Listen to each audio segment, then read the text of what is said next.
Bonjour tout le monde. Aujourd'hui, je vous emmène dans une exploration incroyable. Je ne misais pas beaucoup sur cette maison qui, au premier abord, avait l'air en piteux état. En effet, en arrivant dans le jardin côté rue, nous avions vu pas mal de sacs poubelles et de livres au sol. Je n'étais donc pas très optimiste, mais en urbex, on a souvent des surprises. Finalement, ce lieu s'est avéré incroyable et j'ai beaucoup d'informations à vous donner. En cours de vidéo, je vais également vous lire quelques lettres anciennes retrouvées sur place, datant de 1882, 1925 et 1944. En attendant, je vous souhaite un excellent visionnage. Il y a une vieille bouteille d'alcool là-bas, je pense que c'est alcoolicré. Alcoolicré, je sais pas ce que c'est. Alcoolique. Alcoolique. Mais non, je sais pas, c'est ça, il y a une bouteille là. Espèce d'alcoolique. Oh, la vieille passoire. Vieille passoire. Bon, après, c'est que des bocaux, des trucs vides. Attends, les casseroles là-bas, les poêles là.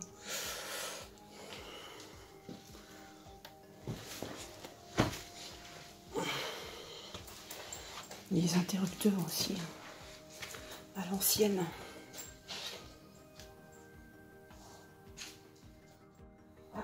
Si, il y a des livres. Ah oui, oh là là. Oh, ah ouais, oh. Si, il y a beaucoup de livres. Oh là là. Oh, oh. Tout ce qu'il y a comme livre. Morgane, tu veux prendre les livres en photo? Tous les livres.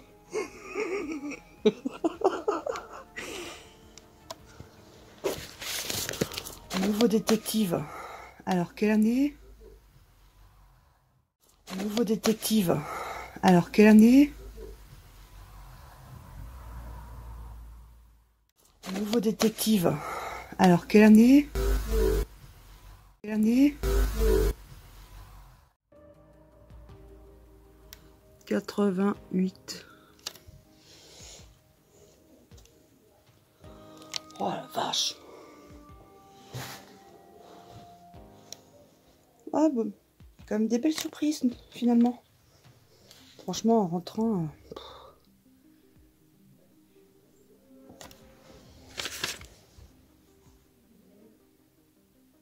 1914.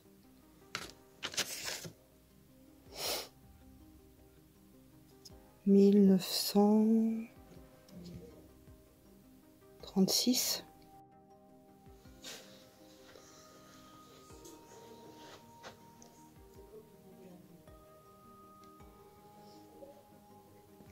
Ah, mais vous allez voir les pièces ici. Oh, mais ces livres, sérieux, c'est quoi? Il y en a partout, partout.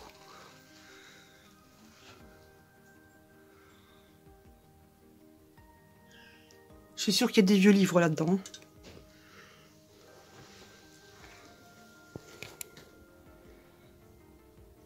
Je sais pas moi, au pif. Alors, est-ce qu'il y a des dates? Je sais pas, il n'y a pas de date. Alors, je vous montre de ce côté.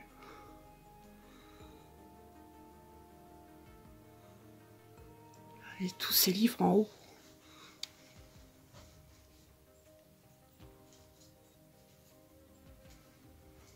Oh là là.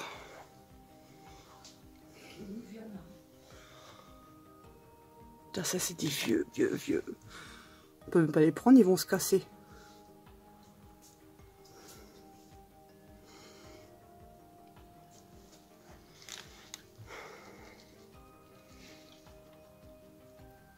« 1925 » Le journal Les pensées de chaque jour. 1925. Pouah.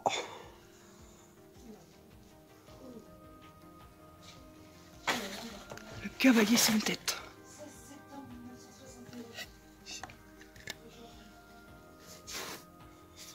6 francs 50. Mort au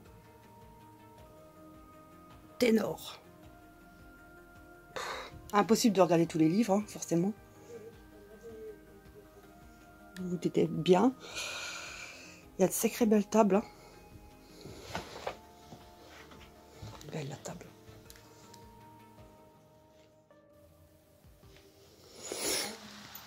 C'est de l'encre.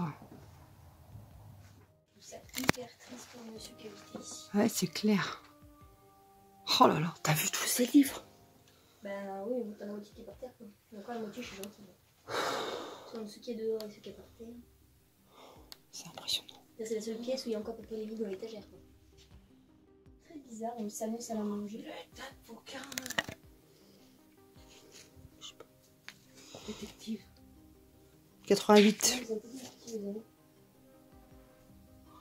Le tas de livres.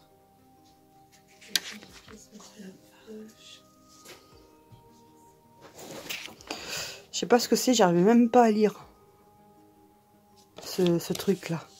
Lise, il y a un nom, mais j'arrive pas à voir le nom. Secret du cœur. Oh, Ce ce monsieur. j'ai vu autant de livres de ma vie. Sauf dans une bibliothèque. 1900. J'arrive jamais à lire les dates. 1951. Cher monsieur, arrivé à El Mali par la même route qu'Emer, c'est qui? Moi, je vais prendre en photo. Faut que j'y pense. Oh, il y a une photo ici. Peut-être le monsieur qui habitait. Ah, c'est peut-être la maison, hein. Qui sait? Ah, c'est je floute, mince. René. Ah, j'ai peut-être pas. Il y a le nom derrière. Ah, faudrait que j'y pense. Ah, ça, c'est Morgane qui va s'en occuper. La photo, là. Ça, c'est ça, par contre. La messe. Ça peut faire de super belles photos, là, après. Alors lui, il est vieux, lui. Et là, Oh mon Dieu. tu crois pas qu'ils sont vieux ici? Regarde. Là. Moi, je les touche même pas. Regarde en haut. T'as C'est mangé par les souris. toutes les collections, là. C'est quoi ça? C'est des journaux? Ah, encore le détective, bah, décidément. On peut pas y monter? C'est par terre et la troisième elle est plus que Il a bancaire. fait Ah. des mini-ici. D'accord, ouais. Ça craint. Oh, pardon. J'ai fait un petit... Oh, c'est sympa quand même, hein.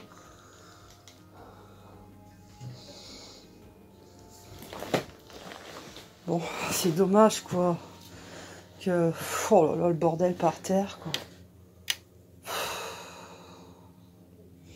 Ils ont peut-être cherché des billets dans les livres, en fait. Il y a des belles collections. Hein.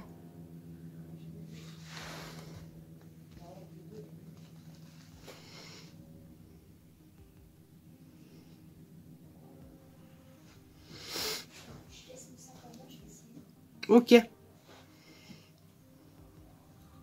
c'est pareil. Il y a des très belles collections. De couleurs et tout. Ah oui, je vois ça. Oh, j'arrive même pas à lire ce qu'il y a. Là. Mélange. On verra peut-être mieux quand je ferai des photos. La mythologie du Rhin. L'opéra de Pic. Tous ces bouquins encore. C'est impressionnant. Il est vachement large. Enfin, pas large, mais long, le fauteuil. Oui, très long. Ouais, c'est vrai. Ça fait bizarre.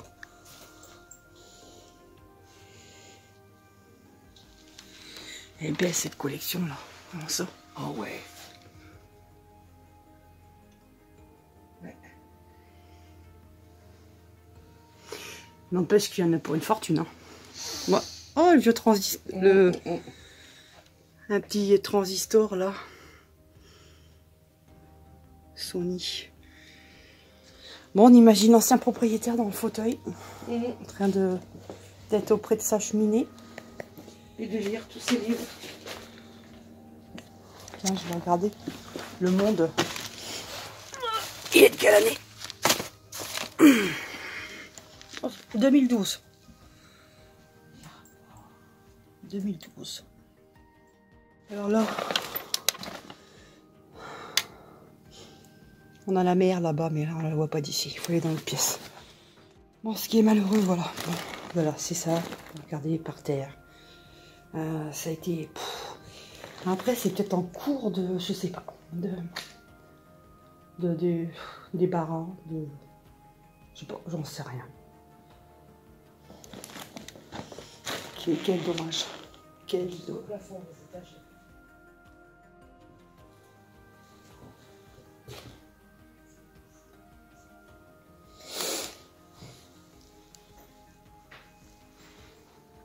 Quelle année?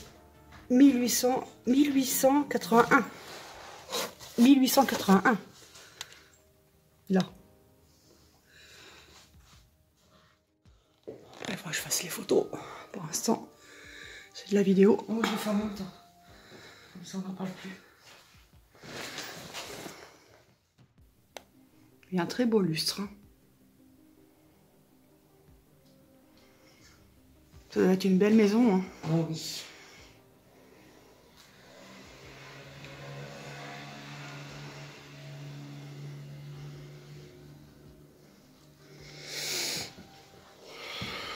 Une vieille valise là. On va y fermer. Bon, je vais pas essayer de l'ouvrir. Hein. C'est quoi, c'est des petits bureaux? Je sais pas. Jamais vu ça. Là, je sais pas du tout.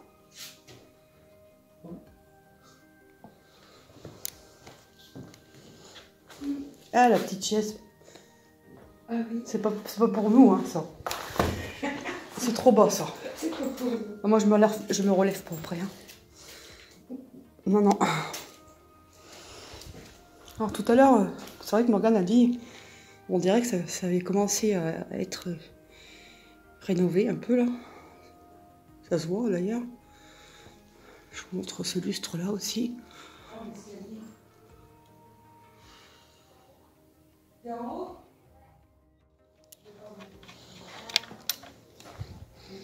On a la mer là-bas.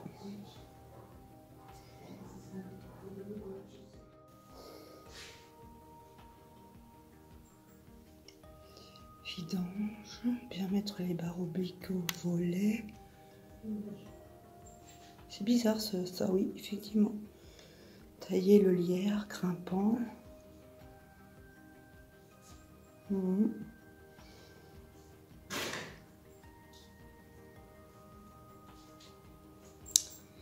Ouais, bizarre ce mot.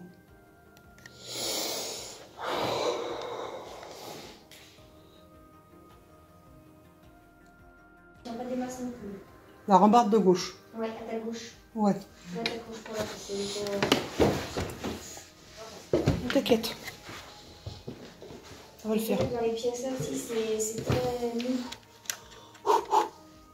C'est tout pas jusqu'où? Par contre, c'est une femme qui habite ici. Qui habitait ici. Je vais sur la pointe des pieds. Il était retourné. Il n'y a que sa chambre là qui n'a pas été retournée. Oh, c'est beau. Sa chambre, elle est magnifique. Nous sommes dans une maison familiale où le dernier habitant était le fils Charles. J'ai volontairement, entre parenthèses, changé les prénoms. Charles est né en 1926 à Paris. Issu d'une lignée de la noblesse provinciale qui compta plusieurs militaires ayant exercé des hautes fonctions au cours du XIXe siècle. Son père, Émile, né en 1889 et décédé en 1940, fut hussard pendant la Grande Guerre, en revint blessé et se consacra alors à l'éducation à domicile de son fils unique, tout en lançant en 1927 une revue littéraire et politique, dont je tairai le nom par souci de confidentialité. Son père, Émile, fut journaliste, critique littéraire. Sa mère, Marie, née en 1890, était assistante sociale. Son père fut magistrat, procureur général. Elle décéda en 1958. La famille déménagea en 1930 en Bourgogne, où le jeune Charles grandit au milieu des livres, dont il garda la passion toute sa vie. Formé chez lui par ses parents, Émile et Marie, il ne fut envoyé au lycée qu'en 1940-1941 pour préparer la seconde partie du baccalauréat, avec une dispense car il n'avait que 14 ans. Ses études supérieures le ramènent à Paris pour préparer à la Sorbonne sa licence de géographie obtenue en 1943. Il s'engagea alors dans un maquis de la Résistance, force française de l'intérieur, et fut blessé au combat. Il reprit ses études après la guerre et obtint en 1946, à l'âge de 20 ans, l'agrégation d'histoire et géographie. Nommé professeur agrégé, il fut ensuite accueilli pour 3 ans entre 1947 et 1950 comme pensionnaire scientifique à l'Institut français d'archéologie d'Istanbul. Attiré vers l'Orient par le souvenir d'un oncle, il réalisa l'essentiel des recherches de terrain de sa thèse de doctorat, passant l'hiver à approfondir sa connaissance de la langue turque et à multiplier ses lectures, et à la belle saison à parcourir son aire d'études, souvent à cheval. À son retour, il fut recruté comme assistant à la Sorbonne de 1951 à 1954. Il acheva la mise au point de sa thèse de doctorat en lettres à l'âge de 30 ans. Il fut promu maître de conférences en 1956, puis professeur en 1960. Charles a écrit plusieurs ouvrages, des essais aussi. Sa vie a été tellement remplie que je ne pourrais pas tout vous raconter dans cette vidéo. Mais continuons. Il participa également en 1961 à la création d'une revue géographique. Il en fut à la tête de 1965 à 1972. Nommé professeur à la Sorbonne en 1969, Charles consacra désormais une part notable de son temps, à côté de l'enseignement, à la direction de maîtrise et de thèse portant sur la géographie historique et culturelle de la France et de l'Europe occidentale, et surtout sur les pays du monde islamique. 39 thèses sur 48 dirigées entre 1969 et 1999. L'essentiel de l'œuvre de Charles a continué à porter sur le monde musulman, du Maroc à l'Afghanistan. En dehors de ses travaux académiques, Charles s'adonnait à sa passion de bibliophile et de collectionneur éclectique, se détendait en lisant des romans policiers ou en jouant aux échecs, et était amateur de bonne chère. Il était aussi un voyageur capable de s'adapter aux conditions parfois difficiles des séjours de recherche dans des terres lointaines. Il avait accompagné nombre de ses doctorants sur leur terrain, une présence très stimulante par la gourmandise intellectuelle de Charles et par sa capacité d'enthousiasme. S'il fut très actif dans les institutions universitaires, dans les associations et sociétés académiques, Charles n'a pas vu son œuvre scientifique exceptionnelle reconnue comme on aurait pu l'attendre dans son propre pays, en contraste avec un rayonnement international plus affirmé, entre autres en Turquie et en Iran, et encore plus en Allemagne.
Bon, Claudie, je ne veux pas te dire d'essayer.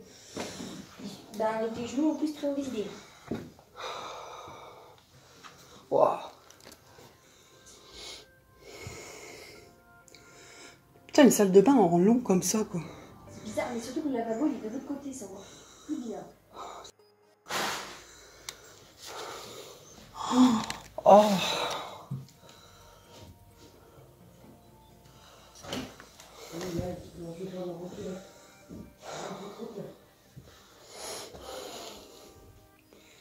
La chance que j'ai, moi.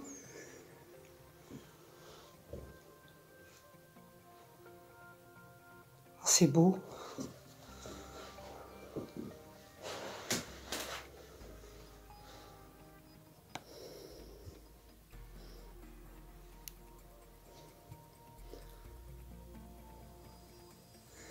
Un petit lit.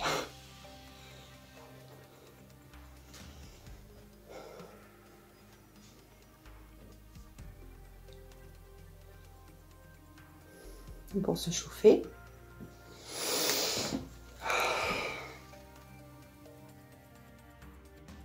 L'armoire aussi, elle est très très belle. On dirait qu'il y a des initiales en haut. Je vais vous montrer. N, M, L. On dirait. J'en ai vu un code postal il n'y a pas longtemps comme ça. Bon bah là, il n'y a pas grand chose dans cette pièce. Il y avait un lavabo quand même.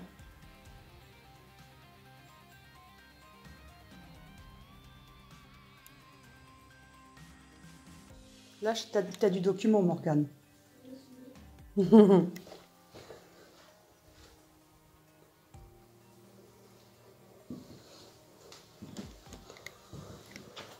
Bon, bon, je te laisse prendre les photos là. Bah, je peux pas tout prendre de toute façon. Non, mais je me doute bien. Puis les gens, ils ont arraché les pages de son cahier. Oh là là là là. Vraiment aucun respect. Puis ils ont été mangés dans la chambre. C'est vraiment dit.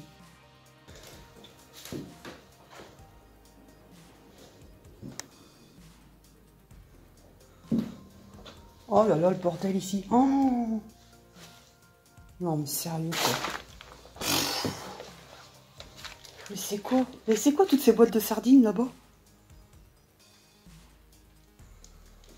On dirait un garde-manger ici. Une poubelle quoi. C'est sérieux, aucun respect là, franchement. Oh, ça merde de moi ça. Ce bordel là. Et des poubelles quoi. Des poubelles de canettes. Oh, il est super beau le lustre. Waouh. Je sais pas si vous voyez. Là-bas, il y a je ne sais combien de sardines là. Limite, on dirait presque une collection de boîtes de sardines. Je sais pas si c'est normal. Bon bah là, on a une autre salle de bain.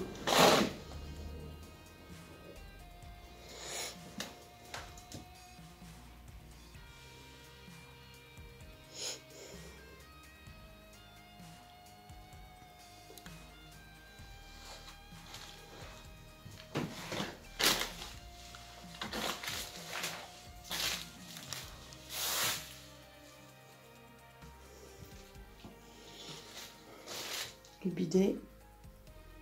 Alors, il y a des choses qui n'ont rien à faire ici, hein, genre, voilà, du vinaigre. Qu'est-ce que vous voulez que je vous dise, moi?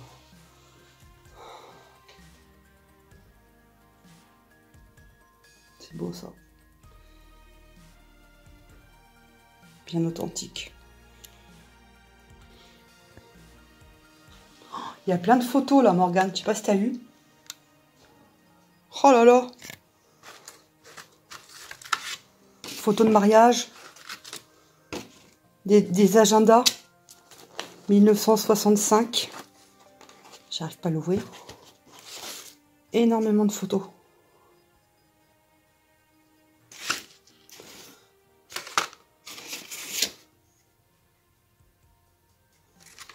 Ouais, ça c'est le carton photo ça. Je sais pas s'il y a des dates, 18, Regardez s'il y a des dates là derrière. Ah, dommage, j'ai pas de date. Sacré chauffage. Ah, il y a une télé là. En dessous. C'est quoi ce truc? C'est quoi ces trucs de sardines quoi? C'est bizarre quand même.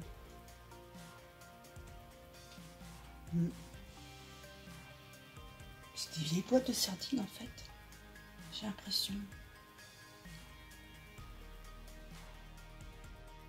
Bon allez. On va redescendre. Attention, c'est parti mon kiki.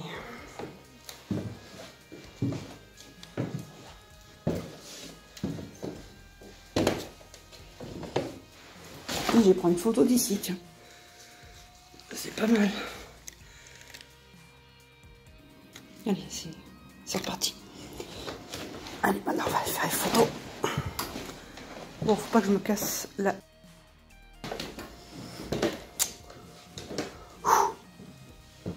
Oh.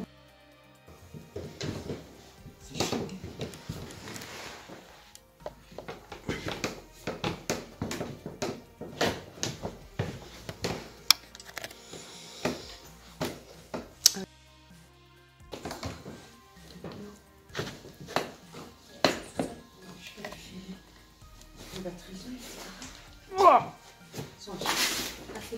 Oh ouais, c'est bon. C'est bon. Je sais plus. Parce que là, c'est déjà passé, ça fait. Attends, je te montre. Ciao. Ah mais Morgane, j'aime bien quand elle est là parce que. Elle est OP. Ah ouais. Tu fais ton nom en Opex, je vais dans mon sac. Hein? Quoi? Alors, non, en Opex, je vais la mettre dans mon sac. Ah va te trouver l'histoire et tout quoi. Bon, on va à la cave. Ses collègues et amis français et étrangers lui avaient offert des volumes d'hommages sur la géographie historique et sur le monde musulman. Il avait été honoré par de nombreux prix académiques et avait été fait très tardivement chevalier de la Légion d'honneur.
Je vais éteindre. Bonjour Morgane. C'est vrai que ça paye pas de mine comme ça. Là. Quoique.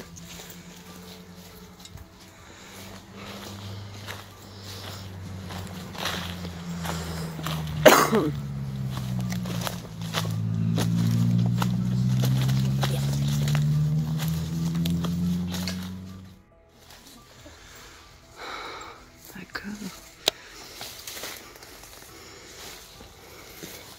Aïe. C'est pas pire Claudie. Ah ouais.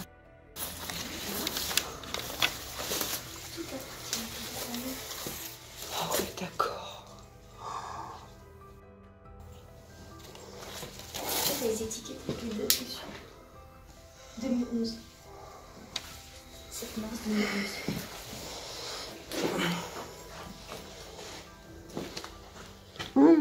Oui, parce que ça s'arrête là. Ah ouais. Oh, les vieux machins. Oh là là.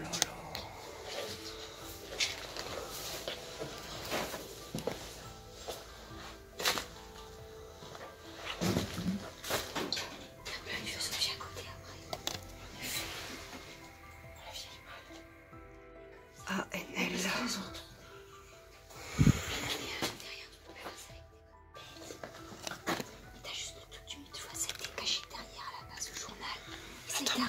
Ah ouais, non, il y a le nom. Je peux pas filmer. Ah, c'est... Ah bah non, je peux pas flouter quand je filme. En fait, j'y arrive pas. Faut que je floute tout, en fait. Merde. C'est pas grave. Il y a plein de trucs de journal qui étaient collés en dessous le papier. Attends, je vais essayer. Je vais m'avancer. Parce qu'on voit pas ce qu'il y avait d'écrit. On voit partout dans la malle. D'accord. Là. En dessous aussi des morceaux. Ouais, ça a été refait là aussi. Que jusque là.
Voici une lettre de 1882. J'ai essayé tant bien que mal de la traduire. Ma bien chère fille, que des fois j'ai fait le projet de vous donner directement signe de tendresse. Et toujours les affaires du voisinage m'obligeaient à écrire à votre cher mari. Mais je veux aujourd'hui profiter d'un intervalle pour vous dire combien j'aurais été heureux de passer avec vous la belle saison sous nos ombrages. La pluie nous aurait contrariés sans doute, car elle tombe encore. Devine qui viendra, j'espère, à la gare au-devant de son bon papa, tant elle mérite bien. J'écrirai demain à votre mère, ne voulant pas vous envoyer 2 lettres le même jour. Paul et Jeanne vont bien, ainsi que leur bébé.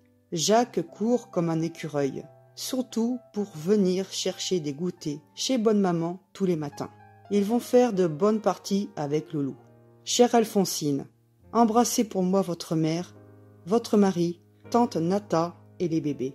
Je vous embrasse de tout cœur, votre père, bien affectueusement, 1000 amitiés. Voici une lettre d'un des oncles à Marie, la maman de Charles, datant de 1925. Je vous la lis. En tout cas, j'essaye. Ma chère Marie, je ne veux pourtant pas être le dernier à t'adresser nos compliments et nos vœux de bonheur. C'est une grande joie, tu le penses bien, que nous avons appris par ta maman la grande décision que tu as eu la bonne idée de prendre. Enfin, tout le monde s'accorde à dire que tu as eu la main très heureuse et que monsieur de Tintin remplit certainement toutes les conditions que tu peux désirer. Le colonel Bip et le colonel Bip ont beaucoup connu son père. Ils en ont conservé le meilleur souvenir. Tous tes cousins qui ont vu son fils disent qu'il évoque les mêmes sympathies. J'en suis très heureux pour notre petit sphinx. Je le prie de serrer en notre nom la main de son futur mari, en l'assurant qu'il entre dans la famille sous les meilleurs auspices, et que, présenté par toi, il trouvera chez nous l'accueil le plus cordial et le plus affectueux. Crois-moi toujours, ma chère et gracieuse petite Marie, ton oncle bien affectionné qui t'embrasse tendrement et qui écrit bien difficilement. 6 juin, tu trouveras un chèque de 1000 francs dont tu feras l'emploi qui te plaira, en souvenir de ton oncle et de ta tante. Il s'agit donc là d'une lettre écrite, de vœux de bonheur. À l'écriture de cette lettre, Marie avait 35 ans. Elle se mariera donc avec Émile et auront leur fils Charles l'année suivante, en 1926. Je vais tenter à présent de vous lire une lettre de Marie à son fils Charles, en date du 16 octobre 1944. Charles avait 18 ans. Mon petit Charles, j'ai été bien désolée ce matin, quand on m'a remis à l'usine un colis que j'avais donné mardi dernier, 10 octobre, et qui aurait dû partir par le dernier camion Monnier qui est parti mercredi. L'employé a dû l'oublier et n'a pas osé me le dire. Ce matin, il m'a dit « Les trains sont rétablis, les camions ne viendront plus. Je regrette aussi, parce que j'espérais une longue lettre de toi, et que je n'ai rien depuis la lettre d'Elisabeth, partie le jeudi, jour de notre arrivée. Je vais donner cette lettre, à Bip, qui part demain pour Paris, et la mettra à la poste. Je pense que tu es toujours rue, Bip. Je n'ai même pas ton numéro. Tu aurais pu me donner de tes nouvelles, par carte ouverte. Madame Bip en a reçu une partie le 10 octobre de Paris. Écris donc des cartes régulièrement, 2 fois par semaine.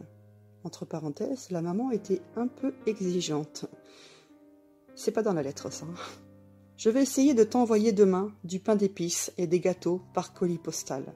Grande vitesse, par la gare. On dit que ça la met quelques jours. Ce sera toujours un peu de ravitaillement. Envoie-moi une carte dès que tu le recevras, et je t'en enverrai un autre. Il faut absolument m'envoyer un certificat de scolarité pour que je puisse toucher les allocations. Alors j'ai passé un petit peu sur la lettre parce que j'avais un petit peu de mal à déchiffrer. On va en arriver vers la fin. Réponds à toutes mes questions.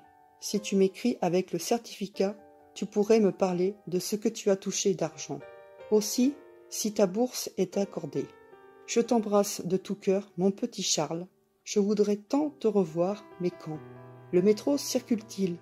Dis-moi tout ce que tu fais. Je travaille beaucoup. L'automne est merveilleux et je n'ai pas le temps alors là, je sais pas, d'en jouir peut-être.